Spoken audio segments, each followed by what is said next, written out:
Hoy quiero hablar de este tema, un tema bien importante, bien delicado, y vamos a utilizar como título el que usted está viendo ya en las pantallas, ¿verdad? Que se denomina cuando el silencio hiere más que el pecado. Amén. Y para eso yo quisiera contarle una historia que nos va a manifestar o nos va a demostrar lo peligroso que es guardar silencio. Acompáñeme, hermano, por favor, con su imaginación a la época cuando Dios le entrega una instrucción al pueblo de Israel y le dice que se dirija a la ciudad de Jericó, porque en aquella ciudad Dios les iba a otorgar al pueblo de Israel, liderado por Josué en aquella época, una victoria tremenda que se iba a contar por generaciones. Bueno, de hecho lo estamos contando el día de hoy. Entonces el pueblo de Israel marcha hacia Jericó confiando en la promesa que Dios le había establecido, que Dios le había dado, ¿verdad? ¿Cuál era esa bendición? De que Él iba a entregar esta ciudad en sus manos, ¿verdad? Y que, como bien nosotros sabemos y a veces cantamos, los muros de Jericó iban a caer de una manera sobrenatural. Y así fue, porque Dios no es mentiroso, Dios cumplió, ¿verdad?, a raíz de la obediencia de su pueblo, lo que Él le había prometido. ¿Amén? ¿Se acuerda de aquella historia, verdad? ¿Sí? ¿Amén? Bueno, se imaginará usted que después de esta tremenda victoria, el gozo del pueblo de Israel fue un gozo tremendo. Hubo algarabía, hubo festejo, porque la victoria fue una victoria sobrenatural, ¿verdad? El pueblo de Israel, obedeciendo al mandato de Dios, logra obtener una victoria que seguramente muchos no se esperaban, pero el pueblo, a raíz de su obediencia a Dios, pudo cumplir lo que Él le había prometido.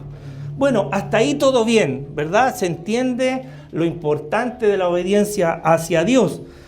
Pero después de esta victoria, de esta tremenda victoria, vino una siguiente batalla, ¿verdad? Porque esa era la forma en la que aquellos tiempos, estamos hablando de miles de años atrás, era la forma en la que los pueblos tenían que defender sus territorios. Y viene, después de esta tremenda victoria, ¿verdad?, una siguiente batalla contra el pueblo de Jai, que era un pueblo bastante pequeño, mucho menor que Jericó. Pero a raíz de esta batalla vino una tremenda sorpresa. ¿Por qué? Porque Israel en esta batalla fue derrotado. Y por favor, acompáñenme en los antecedentes que yo le estoy dando, porque no es menos importante mencionar que el pueblo de Jai era un pueblo pequeño. Venían de una tremenda victoria y ahora ante un pueblo menor, más insignificante podríamos decir, se viene una tremenda sorpresa, y fue la derrota de Israel. Hombres murieron de Israel, el ánimo del pueblo por supuesto que decayó después de lo que había ocurrido, se desplomó, y Josué, que era el líder de aquel entonces de la nación de Israel, hizo lo que cualquier líder de una congregación, cualquier líder de un pueblo, me refiero a alguien cristiano, cualquier jefe de hogar debiera hacer cuando ocurren situaciones como esta. Cayó a tierra y postró su rostro y comenzó a hacerle preguntas a Jehová, comenzó a hacerle preguntas a nuestro Dios. Y una de las más potentes de estas preguntas es la siguiente: ¿por qué nos has abandonado, Señor? Claro, una pregunta lógica, ¿verdad? Vienen de una tremenda victoria, donde los muros caen, donde la ciudad es entregada en las manos de la nación de Israel, y después ante un pueblo mucho más insignificante, la nación es derrotada. ¿Qué ocurrió? ¿Qué pasó? ¿Qué ocurrió entre una y otra batalla que nos ocurre esto? Somos avergonzados de esta manera. Bueno, la respuesta de Dios, como siempre, fue clara, porque nuestro Dios es claro y transparente. ¿Amén? Sea Dios veraz siempre y todo hombre mentiroso. Bueno, la respuesta de Dios vino con poder y con autoridad, y esa respuesta era que alguien había tomado lo que el Señor había categorizado como anatema y lo había escondido. Dios les da instrucciones: vayan a esta nación, tómenla, yo se las voy a dar, y todo lo que encuentren dentro de esa tierra, dentro de esa nación, es anatema, destrúyanlo, bótenlo, quémenlo. sáquenlo de los altares, limpien todo lo inmundo que está en aquel lugar, porque es anatema delante de los ojos de Dios. Es clara la instrucción, ¿verdad? No da lugar a otra interpretación, ¿cierto? ¿Sigue hasta aquí? ¿Me sigue? O sea, lo que yo pienso, no sé si usted piensa igual como yo creo que la instrucción es clara. Vayan, tomen la ciudad, destruyan, límpienla toda, quemen todo, destruyan todo, no dejen nada de lo que está ahí, porque ante los ojos míos, dijo el Señor, eso es anatema, o sea, es inmundo, es maldito. ¿Se entiende, verdad? No hay otra interpretación. No sé si aquí alguien podría darle, o los que nos van a ver después en las redes sociales, podrían darle otra interpretación. Bueno, sentido común dice que no debiera tener otra interpretación que la que acabamos de mencionar. Pero había un hombre dentro del pueblo de Israel, llamado Acán, que había entonces desobedecido esta orden y había guardado, había escondido, mejor dicho, un manto babilónico, plata y oro, y su pecado, el pecado que cometió al desobedecer la orden de Dios, no fue solo un pecado personal, no fue solo algo que le afectara a él, sino que ese pecado que él cometió, esa desobediencia que él cometió delante de los ojos de Israel, había contaminado a toda la nación, a todo el pueblo. O sea, fue un pecado que traspasó los umbrales de su vida personal, llevando, ¿verdad?, o contaminando a toda la nación con este mal que él hizo. Bueno, una falta individual que afectó a toda la comunidad, a todo el pueblo, puede afectar a toda la congregación, pero más grave aún fue el silencio colectivo, porque muchos supieron de lo que había hecho este hombre llamado Acán, que finalmente terminó echando raíces y contaminando a todo el pueblo.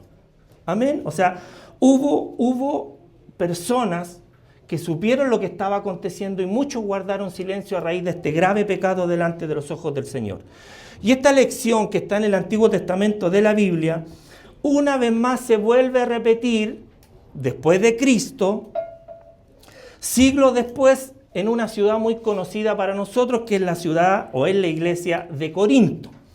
¿Por qué? Porque esta vez no fue Jericó, sino fue una congregación. No fue Acán, sino un miembro que vivía en aquel entonces en la ciudad de Corinto en inmoralidad. Y de nuevo, otra vez, se vuelve a repetir el pecado y esta vez la comunidad vuelve a tolerar este pecado como si nada hubiese pasado al interior de esta membresía o de este cuerpo.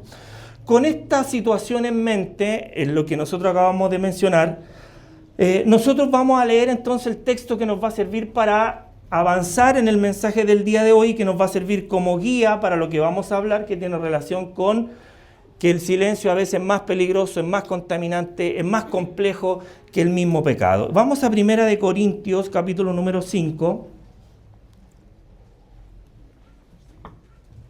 del verso 1 al 5, que dice así, quédese ahí sentado nomás.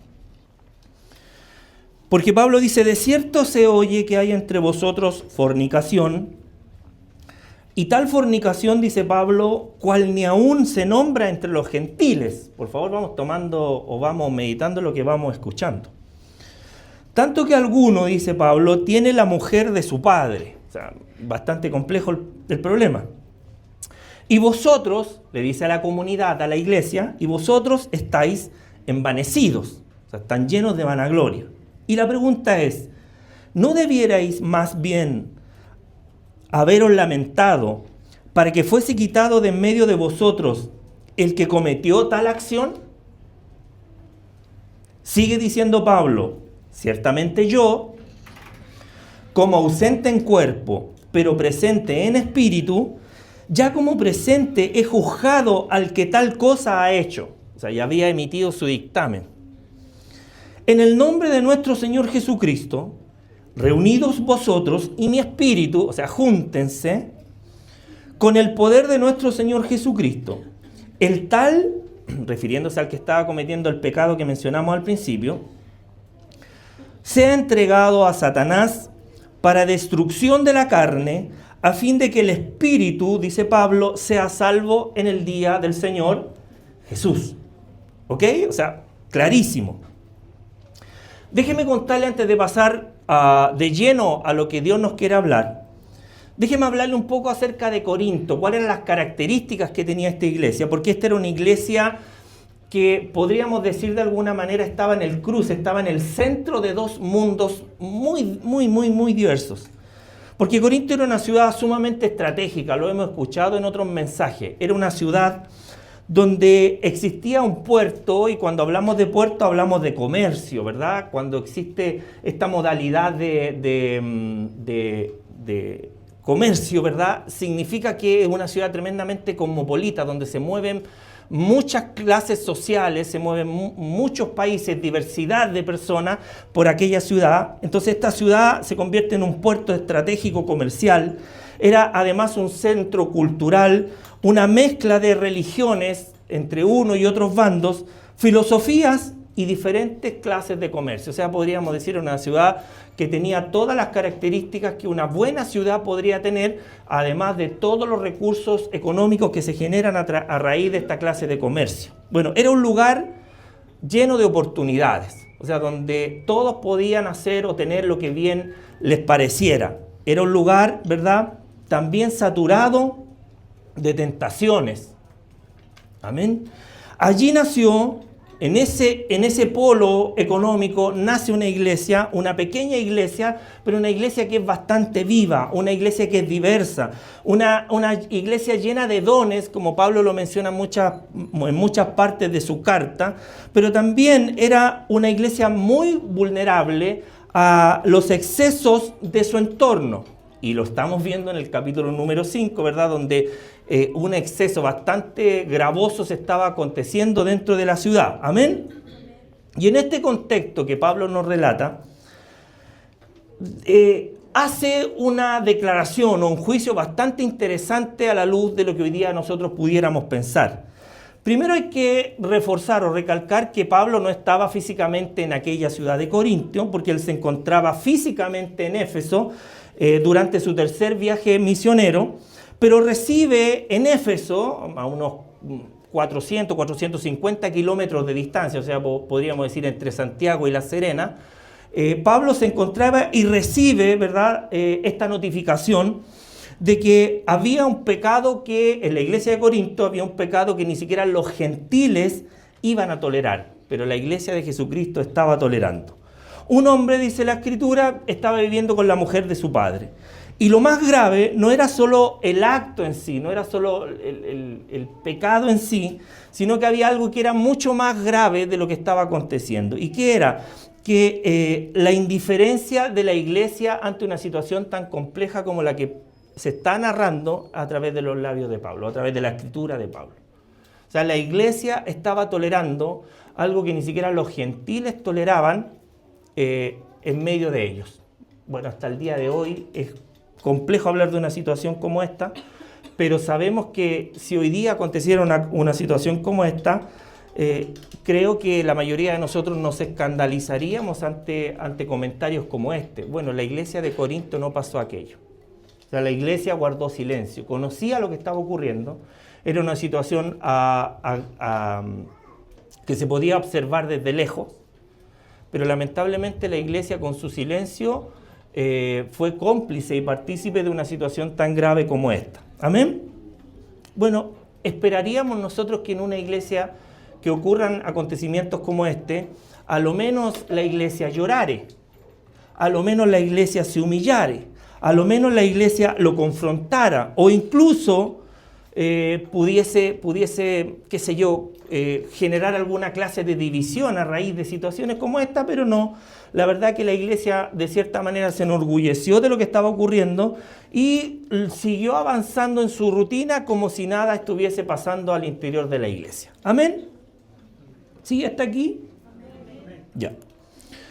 Sobre esta base que yo le acabo de mencionar, sobre este acontecimiento, un acontecimiento real, Pablo le entrega una enseñanza a la iglesia. Y esa enseñanza a la iglesia, y también a nosotros hoy, que estamos aquí, es que nosotros no podemos ignorar, no podemos seguir de largo ante situaciones de pecado tan grave como las que acabamos de mencionar y otras que podríamos hacer una larga lista y que en la Biblia aparecen en reiteradas ocasiones. Nosotros no podemos hacer la vista gorda ante el pecado.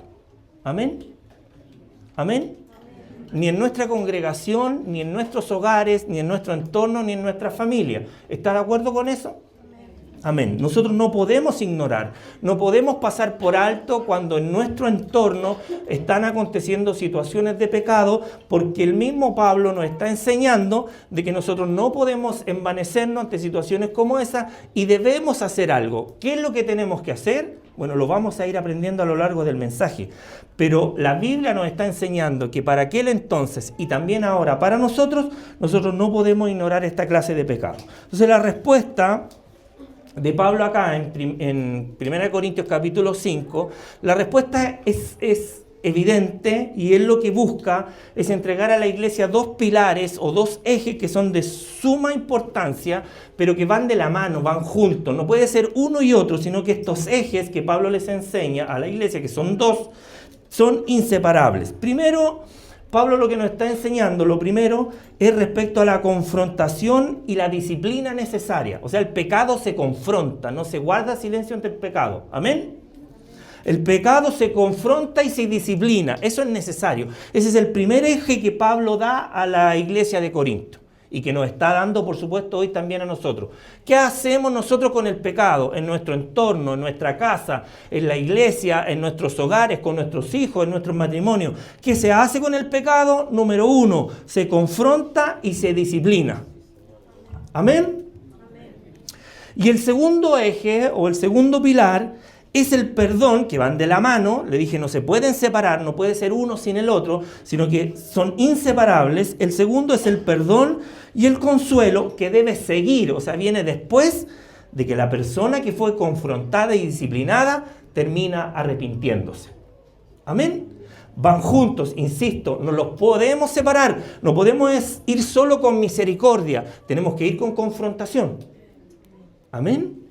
Y ese es el orden: confrontación, disciplina, para después avanzar hacia el perdón y hacia el consuelo, que siguen a las personas que se arrepienten de su maldad y de su pecado. Amén. Entonces vamos a ver estos dos aspectos. Yo espero que usted me acompañe con su clamor, porque somos una iglesia que se debe alimentar y el alimento se recibe abriendo la boca. Amén. Entonces vamos a desarrollar rápidamente, no vamos a ir muy lentos, estos dos ejes que le vuelvo a insistir, lo voy a repetir varias veces, los dos ejes, los dos pilares que son inseparables. Nosotros para ejecutar, ¿verdad?, lo que Pablo nos está enseñando, no podemos hacer distinción ni separación entre estos dos ejes. La verdad que corrige y la gracia que acoge. ¿Amén? Vamos con el primero. Dijimos que era necesaria la confrontación, ¿verdad? O sea, lo que Pablo nos está diciendo es que la iglesia, ante situaciones delicadas, no se puede quedar callada. ¿Amén? ¿Me está siguiendo? ¿Amén? Hágame entender que me está siguiendo diciéndome un amén. La iglesia, hermano, número uno, la confrontación es necesaria, la iglesia no se puede quedar callada ante el pecado. ¿Amén? Pablo reprende a los corintios, y parece que a nosotros también, porque lo que hacen los corintios es envanecerse, ¿verdad?, en lugar de dolerse. O sea, cuando uno ve situaciones delicadas, es como que, lo que Pablo está diciendo es como que todos quisieron caminar diciendo, bueno, este no es problema mío, que lo solucionen, lo que los tengan que resolver, yo sigo mi vida, y lo que esté pasando al lado mío, no me va ni me viene. Graso error, porque somos parte del mismo cuerpo. Y alguna vez hemos mencionado lo que el profeta Isaías mencionó a la nación de Israel, cuando la nación de Israel se empezó a corromper paulatinamente hasta llegar a la devastación y hasta la inmoralidad absoluta. Él le dijo, ustedes no se dan cuenta que lo que a ustedes les está ocurriendo comenzó como una pequeña herida, como una pequeña hinchazón, que terminó convirtiéndose en una podrida llaga. Cuando las pequeñas heridas no se curan, en el momento, esa herida comienza a convertirse en un problema más grave, más grave, más grave, más grave, hasta que puede terminar en la amputación de un miembro. Sobre todo las personas que son enfermas, las personas que son diabéticas, las personas que tienen otros males, otras enfermedades de base, están más propensas a que si no acuden rápidamente al médico con con la medicina adecuada, se exponen a que esas dolencias, a que esas enfermedades se transformen en enfermedades mucho más serias. Es la comparación que Isaías hace para darle a entender a la nación de Israel que cuando tuvieron que aplicar la medicina al pecado no lo hicieron. Y acá se vuelve a repetir la historia. La gente se envanece, no es mi problema, total, le pasa al de allá, yo sigo bien, yo estoy bien con Dios. Y ese es un error complejo porque somos parte de un mismo cuerpo. Es como cuando hay problemas en el matrimonio. Nosotros todavía no entendemos que somos uno solo, todavía seguimos viviendo como dos seres individuales, cuando la Biblia dice lo contrario. Entonces pareciera que cuando hay dificultad en el matrimonio, al hombre o a la mujer le ocurre algo, la otra parte del matrimonio como que se alegra. ¿Viste? ¿Viste lo que te pasó? Métete conmigo nomás, si soy una hija del Señor. Y no se da cuenta que es uno solo.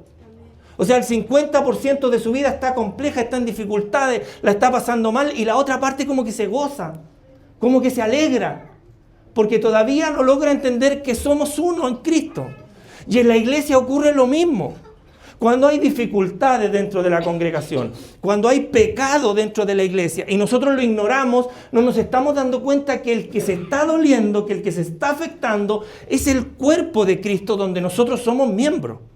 A veces como que queremos salirnos del cuerpo y decir, no, ustedes por allá, yo por acá, y como que se comienzan a realizar divisiones dentro del cuerpo, se mutila el cuerpo de Dios.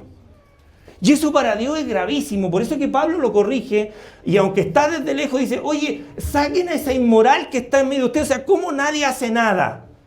¿Cómo nadie alza la voz? ¿Cómo nadie es capaz de decir algo en nombre de Dios? Porque no nos damos cuenta, porque Corinto no se dio cuenta, porque nosotros no nos damos cuenta de que somos un cuerpo.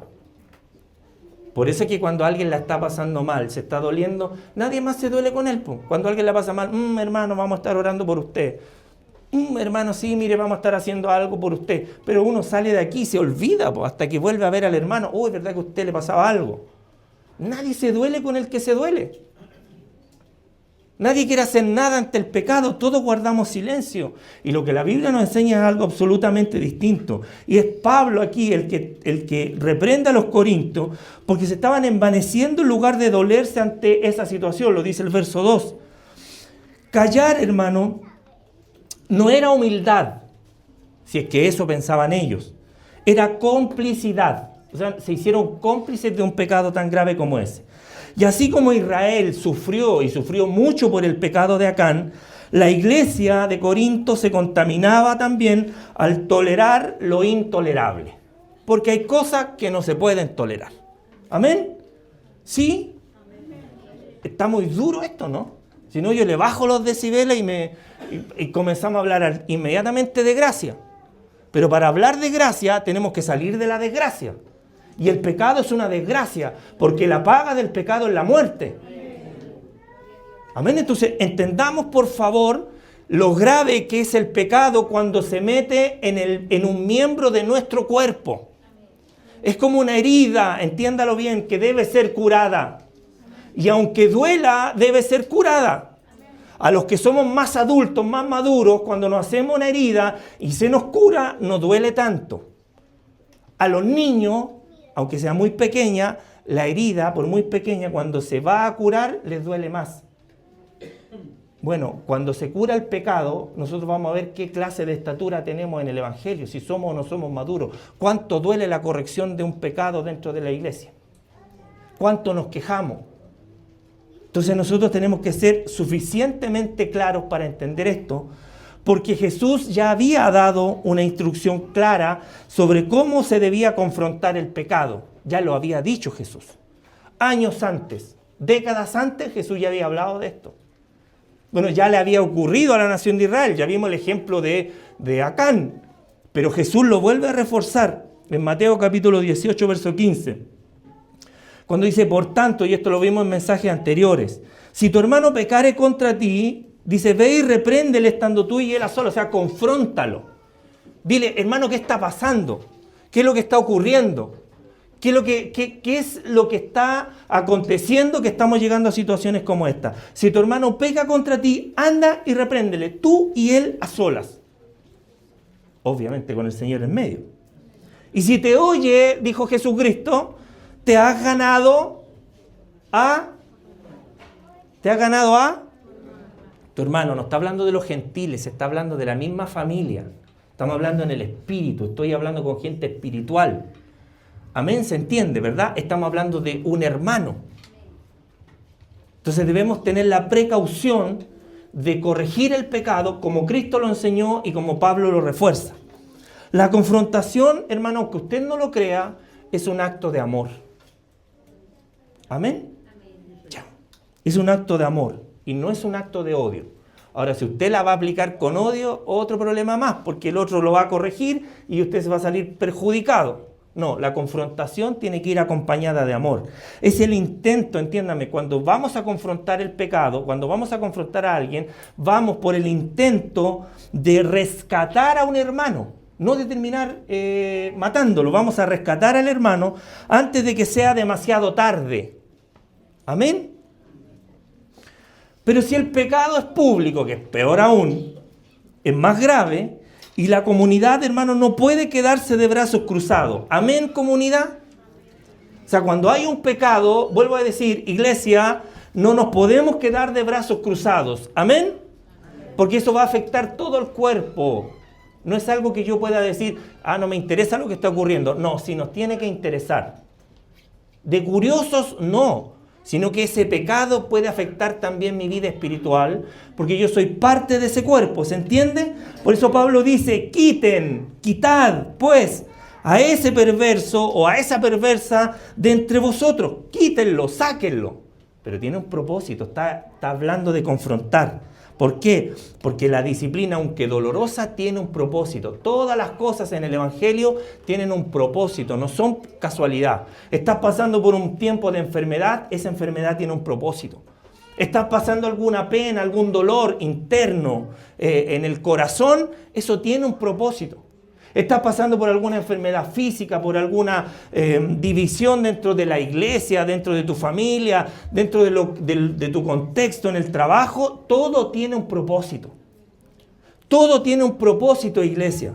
Amén. Hebreos capítulo 12, verso 11, dice que es verdad que al presente la disciplina parece que no es causa de gozo. Sí, es verdad. La disciplina, la confrontación no es causa de gozo, sino de tristeza. Si alguien me viene a confrontar mi pecado, por supuesto que me va a doler, me va a dar pena, me va a avergonzar. Porque no me puedo gozar por la disciplina. No puedo salir feliz de aquí, ¿verdad? Diciendo, ¡ay, qué rico que me disciplinaron! ¡Qué bueno! Recibí lo que merecía. No, la disciplina, dice la Biblia, que no es producto de gozo. Yo le pregunto aquí a los adolescentes, a los niños, ¿cuántos se alegran cuando sus papás los retan? ¿Hay alguien aquí que se alegre cuando el papá lo reta? ¿Hay alguien, algún joven que aquí se alegre cuando los papás le quitan el teléfono? ¿Habrá alguien por ahí que pueda levantar la mano y decir, sí, yo me alegro? No, porque es contra la naturaleza. Cuando alguien recibe un reto, una reprimenda en el trabajo, ¿verdad? Cuando sube a la locomoción colectiva y el servicio le dice, oiga señora, pague el pasaje, pues, no es causa de gozo, ¿o sí? O usted se devuelve gozoso y dice, oh, qué lindo el caballero, lindo el transportista. No, no es causa de gozo, la Biblia lo dice. Pero, aquí, y esto es lo importante, pero después da fruto apacible de justicia a los que en ella han sido ejercitados. Amén. La Biblia dice, ¿cuántos de nosotros fuimos disciplinados por nuestros padres y aún después de haber sido disciplinados nosotros venerábamos a nuestros padres?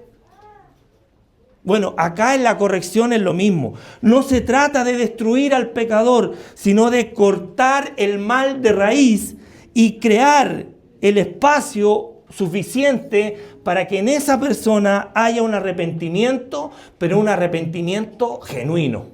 Amén. Ahora bien, la disciplina no es la última palabra, la corrección no es la última palabra. Si solo nosotros corrigiéramos, terminaríamos hundiendo a la persona que está en aquella tristeza después de haber sido corregida, ¿verdad?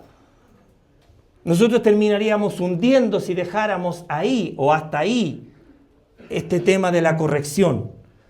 Pero el apóstol Pablo nos enseña y nos muestra en su segunda carta a los Corintios, el otro lado de la moneda, o sea, el siguiente paso. Dice el siguiente paso, o el segundo pilar o eje que nosotros conversamos, que tenía relación con el perdón y el consuelo que rescatan. O sea, después de la corrección venía la misericordia, venía la gracia. Y ese es el segundo punto de este mensaje.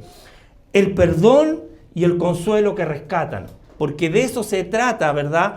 Finalmente la corrección, de esperar que alguien se arrepienta de su conducta para que vuelva al buen camino. Y en 2 Corintios Pablo habla de que alguien que fue reprendido públicamente y luego se arrepintió, el consejo de Pablo era claro, y lo dice en 2 Corintios capítulo 2, versos 7 y 8. Dice, así que, al contrario, vosotros más bien debéis perdonarle y consolarle. Está hablando alguien que fue castigado. Vosotros debéis perdonar y consolar. ¿Para qué? Para que no sea la persona que fue corregida consumida de demasiada tristeza. Por lo cual os ruego, les pido por favor, que confirméis el amor para con él o para con ella. Amén, es la palabra del Señor. O sea, la persona que es confrontada, inmediatamente debe venir el segundo eje de la mano, que es inseparable con el primero, y este es el perdón y la misericordia. Ese es el equilibrio. Este es el equilibrio, hermano. Disciplina que confronta para luego pasar al perdón que reintegra, que salva, que restaura. Amén. Una comunidad sana no barre el pecado debajo de la alfombra. Amén. Una comunidad sana no tira el pecado debajo de la alfombra. Amén. Pero tampoco condena para siempre. ¿Ok? No condena para siempre. La meta es que el espíritu, o sea, la persona finalmente sea salva para el día del Señor, como Pablo enseña en 1 Corintios capítulo 5, verso 5. O sea, la finalidad de la confrontación y el perdón es que esa persona sea salva para el día del Señor que todos nosotros estamos esperando. Y aquí se marca la diferencia con el resto del mundo o con los que están afuera. ¿Por qué? Porque la sociedad castiga siempre para excluir, para apartar, para desechar. Eso es lo que hace el mundo. Desecha, cuestiona, apunta, no perdona. Eso es lo que hacen los de afuera. Pero la iglesia, ¿verdad? Pero la sociedad castiga para excluir, pero la iglesia de Jesucristo corrige para recuperar. ¿Cuántos dicen amén? Porque a eso vino Cristo, a salvar, a sanar lo que estaba perdido. Y nosotros estábamos en medio de ello. Él no nos desechó. Y aún hoy nos seguimos equivocando y Cristo no nos desecha. Cristo nos sigue dando oportunidades porque todos los días renueva sus misericordias para con nosotros. Amén. Entonces la iglesia tiene un llamado. Y ese llamado de la iglesia es hacer el lugar donde la verdad expone y la gracia transforma. Amén, porque la gracia de Jesucristo nos transforma. Y todo esto no queda solo, todo lo que yo le acabo de enseñar o le acabo de exponer, no va a quedar solo para el contexto de la iglesia de Corintio, ni tampoco para los tiempos de Pablo, porque caramba que hoy en nuestras congregaciones estamos llenos de pecados manifiestos. Amén. Que hoy día pareciera que es como la moda, ¿verdad? No, es que en la iglesia hay un caso, Dios perdona, Dios se encargará, Dios restaura, como devolviéndole, ¿verdad? Devolviéndole a Dios lo que Él puso en nosotros. Nosotros debiéramos confrontar, nosotros debiéramos ayudar, nosotros debiéramos hacer algo por los que están doliéndose, pero nosotros decimos, Dios hará. Dios tiene que perdonar. ¿Quién soy yo para perdonar? Dicen algunos. Bueno, pero todo esto nosotros no lo podemos dejar en el olvido. No podemos mantener estos consejos, ¿verdad? Solamente en el rango, en la esfera de lo que ocurrió en la iglesia de Corinto. Porque nosotros tenemos varios parecidos a la iglesia de Corinto, ¿verdad? Tenemos hartos dones, hartos talentos, harta misericordia, harta gracia, ¿verdad? Cantamos bien, tocamos bien, estamos dentro de lo que podría ser muy similar a lo que ocurrió en la iglesia de Corinto. Pero también tenemos estas cosas que son muy parecidas, que pasamos por alto muchas cosas, que permitimos que ocurran muchas cosas, como que Dios tuviera que bajar y hacer todo lo que nosotros tenemos que hacer. Es lo que pasa a veces en nuestras familias, ¿verdad? Los hijos están por una senda que no corresponde y nosotros decimos, no, si estoy orando para que mi hijo cambie, cuando Dios nos entregó a nosotros los padres la autoridad para guiar a nuestros hijos, pero nosotros queremos que Dios haga el trabajo que nosotros tenemos que hacer. Lo mismo en nuestros matrimonios, Dios cambiará a mi esposo, Dios cambiará a mi esposa, y nosotros no hacemos nada para mejorar nuestra conducta, para que los que están a nuestro lado, que vuelvo a repetir lo mismo, no es producto de este mensaje, pero es importante que lo diga, somos uno solo en Cristo. Entonces yo no concibo a veces matrimonios que dicen, mira lo que le pasó, pues viste, si están porfiados. Y digo, pero ¿cómo se puede gozar que una parte de su cuerpo la esté pasando mal? Aunque sea responsabilidad de él o de ella, eso son cosas distintas, pero uno no se puede alegrar que la mitad de su ser la esté pasando mal. Entonces, hermanos, nosotros tenemos que reaccionar, o tenemos que volver, mejor dicho, reaccionar y volver al modelo bíblico de nuestra vida y de nuestra comunidad. Esta comunidad está hecha para que nosotros podamos recibir, rescatar, confrontar, perdonar, liberar a los que vienen atados con todos sus problemas y todas sus dificultades. Para eso tenemos que aprender esto, lo que Pablo hizo a la iglesia de Corinto. Debemos aprenderlo, debemos aplicarlo. Por muy doloroso que pueda ser, debemos confrontar el pecado, pero con un propósito, para que esa persona, esa familia, ese matrimonio pueda ser restaurado, ¿verdad?, para el día del Señor. La finalidad del texto bíblico que nosotros y de la enseñanza que yo le acabo de mencionar es que todo lo que nosotros leemos y aprendemos en la Escritura, escudriñando en ella o en la Biblia, sean aplicadas a nuestras propias vidas. No se puede leer la Biblia sin llevar esto a nuestra propia vida. ¿Para qué? Para que nosotros no cometamos los mismos errores y aprendamos a vivir en santidad. Amén. Por eso ahora vamos a trasladar todo lo que acabamos de aprender a la práctica, porque esto hay que practicarlo. El Evangelio es práctica, práctica, práctica, práctica. Alguien que quiere conducir una bicicleta, un automóvil, un autobús, un camión, alguien que quiere conducir algo, necesariamente necesita de práctica, porque hoy en nuestro país para obtener una licencia uno tiene que leer un librito, ir a una escuela, aprender teoría. Pero la teoría, si no se practica, queda en eso, solo en teoría, solo en conceptos, solo en conocimientos, que si no se aplican, la verdad es que no sirven de nada. Amén. Tenemos en nuestro entorno gente que conoce la Escritura bastante bien, pero que las aplica bastante mal, ¿verdad? Igual que en la época de Jesús, ponían cargas sobre otros que ni ellos eran capaces de llevar. Amén. Ayúdeme con su amén, no me haga gritar tanto. Que estoy con... ¿Cómo se llama lo que tenía? Se me olvidó. Sinusitis, eso. Entonces, dijimos que esto hay que practicarlo. Amén. ¿Cuánto quieren practicar lo que Dios nos manda?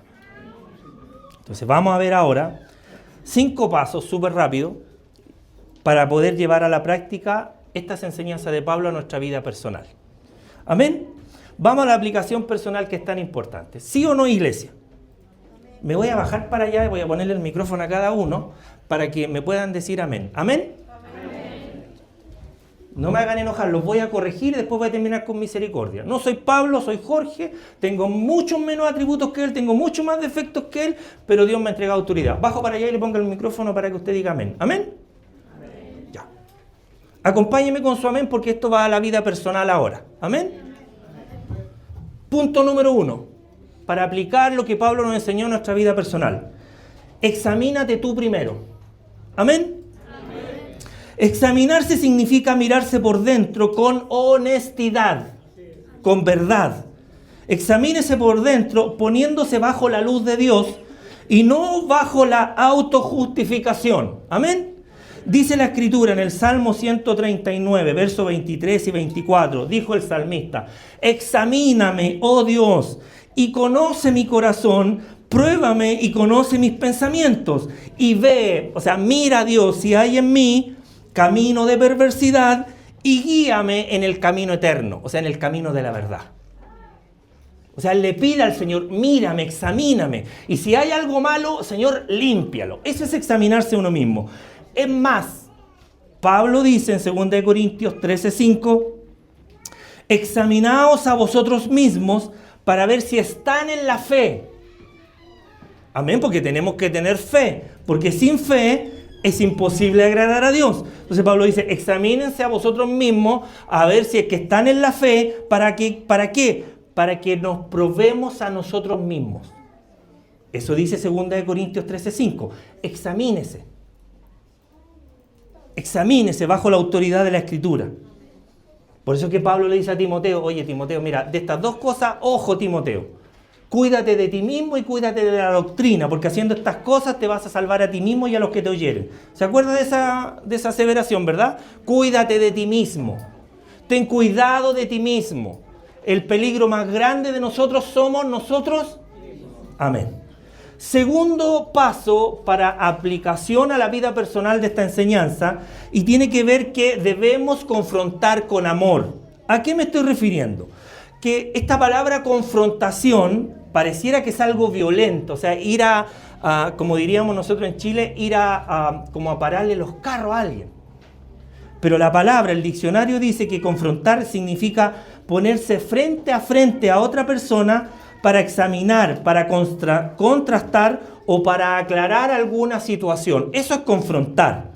No es violencia, sino es acercarse con verdad y con mansedumbre a otra persona que ha cometido algún pecado. Eso es confrontar con amor. Gálatas capítulo 6, verso 1 dice, hermanos, si alguno fuere sorprendido en alguna falta, ustedes que son espirituales, dice, restáurenlo con espíritu de mansedumbre, considerándote, aquí de nuevo, considerándote a ti mismo, no sea que tú también seas, ahí está, no sea que tú mismo seas tentado, no está ahí. Ese es el segundo paso. El tercero, iglesia, es que en cada uno de nosotros, en nuestra aplicación personal, debemos apoyar la disciplina de la iglesia. Sí, nosotros tenemos que apoyar la disciplina de la iglesia, porque la disciplina es un acto de amor colectivo, no es individual. Cuando la iglesia corrige, no busca excluir, no busca separar, no busca apartar, sino que lo que busca es proteger la comunidad, proteger la comunión. Estamos tratando de cuidarnos, de protegernos, de escondernos. Apoyar la disciplina entonces, como un acto personal, es reconocer que nosotros somos parte de un cuerpo y lo que afecta a uno nos afecta a todos. Amén. Ese es el punto número 3. Y 1 Corintios, capítulo 5, verso 6 dice, ¿no sabéis que un poco de levadura leuda toda la masa? Entonces un poquito de pecado va a llenar de pecado toda la iglesia, o sea, toda la masa, es lo que Pablo nos enseña. Entonces, importante en el punto número 3, que nosotros entendamos que debemos apoyar la disciplina de la iglesia. ¿Amén? ¿Amén? Amén. Cuarto paso, para aplicar los criterios de Pablo, pero en nuestra vida personal. Número 4. Ofrece perdón sincero cuando haya arrepentimiento. ¿Amén? Ofrecer perdón sincero cuando haya arrepentimiento. Porque el perdón no es algo opcional. No es que si yo quiero, no quiero, que Dios me conoce. No. El perdón no es a criterio. El perdón no es opcional. El perdón es el reflejo de lo que hemos recibido en Cristo. ¿Qué recibimos de Dios? Perdón. ¿Qué entregamos a los demás? Perdón. Recibimos perdón, damos perdón. Recibimos misericordia, damos misericordia. Amén. Pablo a los Colosenses en el capítulo número 3 le dice, sopórtense los unos a los otros y perdónense los unos a los otros si alguno tuviese queja contra otro. ¿Por qué? Porque de la manera que Cristo os perdonó, así también hacedlo vosotros. Amén. ¿Y cuántos de los que estamos aquí a Dios nos perdonó? Por lo tanto, si Dios nos perdonó, nosotros tenemos que perdonar. Hay una alabanza que dice, perdonando Jesús nos perdona. Y eso es cierto.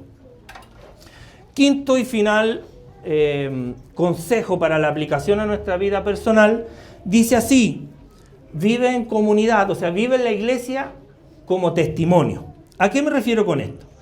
Que nuestro amor mutuo es la prueba más poderosa ante el mundo, o sea, ante los que están afuera, de que nosotros somos discípulos de Cristo. O sea, el estar juntos, el estar en armonía, el estar reunidos, es muestra para los que están afuera de que nosotros, ¿verdad?, somos discípulos de Él. Por eso que en el principio los discípulos se reunían, vendían sus propiedades para estar juntos, para que los que estaban afuera quisieran entrar a esta comunidad.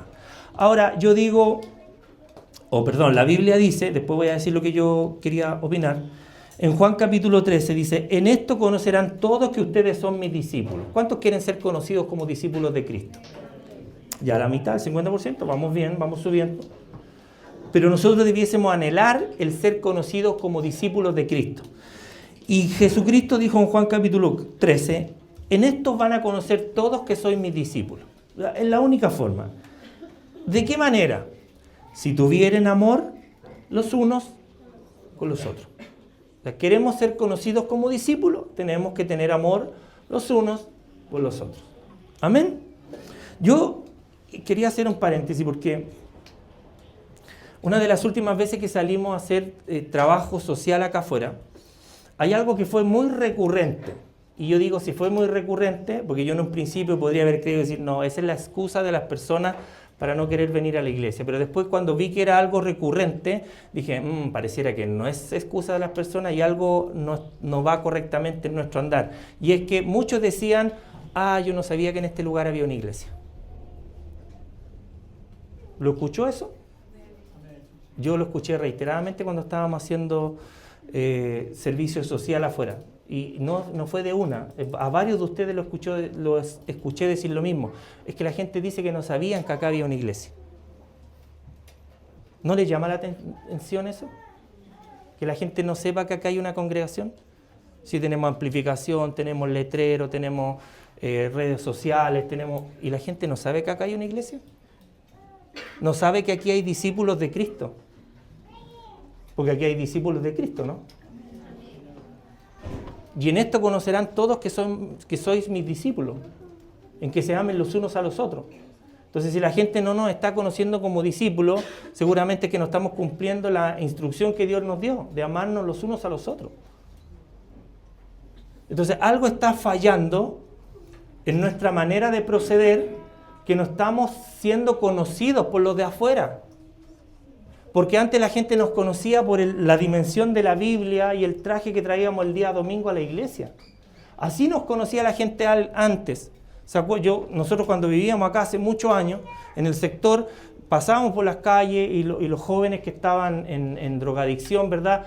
Tenían tomada la calle, lo veían a uno de lejos y ellos se apartaban porque nos veían con la Biblia y decían, pase hermanito, pase hermanita.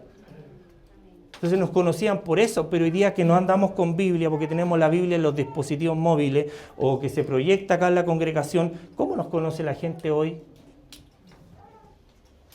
Si dice que en esto conocerán la gente que somos discípulos de Él, en que nos amemos los unos a los otros, entonces ¿no nos hace sentido lo que la Biblia nos enseña? ¿No estamos corrigiendo adecuadamente los pecados que se están dando al interior de la comunidad, entendiendo de que esto afecta a todo el cuerpo? ¿Cuáles son nuestras falencias que nosotros no estamos siendo conocidos por los de afuera como reales discípulos de Cristo? Es algo en lo que nosotros, iglesia, tenemos que reflexionar. Yo le di 5 tips para que usted pueda aplicar estas enseñanzas de Pablo a su propia vida. No se las pida al que está al lado, aplíquelas usted. Partamos por nosotros mismos, apliquemos nosotros estas características a nosotros mismos, porque no le podemos exigir a nada a los que están a nuestro entorno si nosotros no cumplimos estas características, porque si no pasamos a ser discípulos de los fariseos de la época de Jesús, que ponían cargas pero ellos no hacían nada. Que hacían largas oraciones como excusa para poner cargas sobre los que no sabían orar de cierta manera. Entonces nosotros tenemos que preguntarnos, tenemos que cuestionarnos cómo nosotros estamos caminando, y para eso dentro de las recomendaciones estaba el paso número 1, que era examinarnos a nosotros mismos. Iglesia, es necesario que nosotros nos examinemos, porque venimos aquí con una conducta que no es agradable delante de los ojos de Dios. Venimos con conductas donde a algunos sí y a otros no. Y Cristo dijo que éramos todos miembros de un mismo cuerpo. Entonces no somos capaces Y como diría algún predicador de estos de senda antigua, no tenemos bien puestos los pantalones, bien puestos la falda, para ir donde el hermano y decirle, mira, ¿sabe que me afecta esto que me pasa contigo? Me duele esto que pasa contigo, o me hiere esto que pasa contigo, no me gusta la forma en la que hablas, o en la que miras, o en la que te expresas, y seguramente es solo, hermano, va a ser solamente un tema de falta de comunicación. Porque hay un montón de criterios en nuestra mente dando vueltas que no son reales, que nosotros aplicamos y no son verdades. ¿Ya? Es importante, y esto está científicamente comprobado, yo no estoy diciendo cosas que no son reales, lo que le estoy diciendo es cierto. Alrededor del 80% de los pensamientos humanos no son reales, son cosas que pasan en la mente y que no se resuelven adecuadamente y llevan a la gente a enfermarse.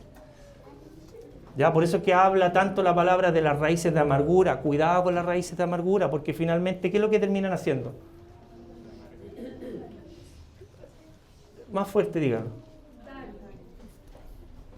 Un poco de levadura leuda toda la masa, y a veces son solo conceptos, pensamientos nuestros. Por eso es que la Escritura nos dice, oye, piensen en todo lo bueno, piensen en lo puro, piensen en lo honesto. Piensen en cosas buenas, piensen en cosas buenas de usted mismo y de sus hermanos que están a su alrededor. Hay gente que carga con problemas, que viene a la congregación solo buscando descansar de los problemas que tiene cotidianamente. Y lo único que encuentra a veces en las congregaciones son divisiones, son más problemas, son más dificultades, son más comentarios. Y si es que Pablo estuviera hoy día de lejos, nos diría, oye, ya terminen con el show de ese perverso, de esa perversa, castíguenlo, repréndanlo y traten de recuperarlo para que en el día del Señor pueda ser salvo. Pero nosotros lo avalamos, lo estiramos, y a veces son solo productos, les vuelvo a insistir, son solo productos de nuestra imaginación. A veces alguien no me saluda y dice, ¿tendrá algo contra mí? ¿Le pasará algo conmigo? Y a veces hay cuestiones que ocurren en nuestra vida que uno anda a veces en otra, no debiera ser, no es justificativo, no debiera ser, porque si uno viene a la congregación, uno automáticamente tiene que entrar por sus puertas con acción de gracia. ¿Amén? Ya, pero pensemos que alguien viene cargado, alguien viene trabajado, viene preocupado, tiene problemáticas, lo van a despedir del trabajo, está con problemas en el matrimonio. Uno tiende a andar en otra, ¿cierto? Y si yo paso por el lado de alguien y no lo saludo, no lo miro, no lo veo, la otra persona no debiese afectarse. Debiera esperar que yo llegue a mi asiento, pararse, ir a saludarme, hermano, ¿cómo está? Hermana, ¿cómo está? Para que en su mente no existan esos vacíos, esos dolores que se empiezan a generar en las congregaciones. ¿Se entiende? Entonces, nosotros debemos actuar como Cristo hubiera actuado para que se cumpla en nosotros la promesa, la palabra de Dios, de que debemos ser conocidos como sus discípulos. Seremos conocidos como sus discípulos cuando nos amemos los unos a los otros. Voy a concluir con esto. Dije en un principio que estos dos ejes que nosotros mencionamos tenían que estar conectados, o sea, no podían ser individuales, no podían estar separados. Entonces tiene que existir un equilibrio, porque el equilibrio, hermano, ¿sabe? El equilibrio salva. ¿Amén? ¿Amén? Amén. El equilibrio salva. ¿Cómo es eso? Mire, el silencio frente al pecado, o sea, quedarse callado frente al pecado, hiere más, hermano, hiere más que el pecado mismo. Recuerde que el libro de Proverbios dice que el que encubre, o sea, el que se queda callado con su pecado, dice que no prosperará. O sea, el silencio hiere más que el pecado. Pero dice Proverbio que el que los confiesa y se aparta, alcanzará misericordia. Entonces el silencio, hermano, frente al pecado hiere más que el pecado mismo. Pero el castigo sin misericordia también destruye. Amén. Entonces la iglesia de Cristo, o sea, los que estamos aquí, que somos iglesia de Cristo, amén, debe mantener el equilibrio entre estos dos principios. La verdad que corrige y la gracia que acoge. Amén. Debemos mantener el equilibrio, se lo repito. la verdad que corrige y la gracia que acoge. Amén. No se pueden separar. Así mostramos al mundo, así mostramos a los de afuera, a nuestra familia y a nuestros vecinos, quién es nuestro Señor. Santo, que demanda justicia de su santidad, pero a la vez misericordioso para con todos, no queriendo que ninguno perezca, sino que todos nosotros procedamos al... Póngase de pie, por favor.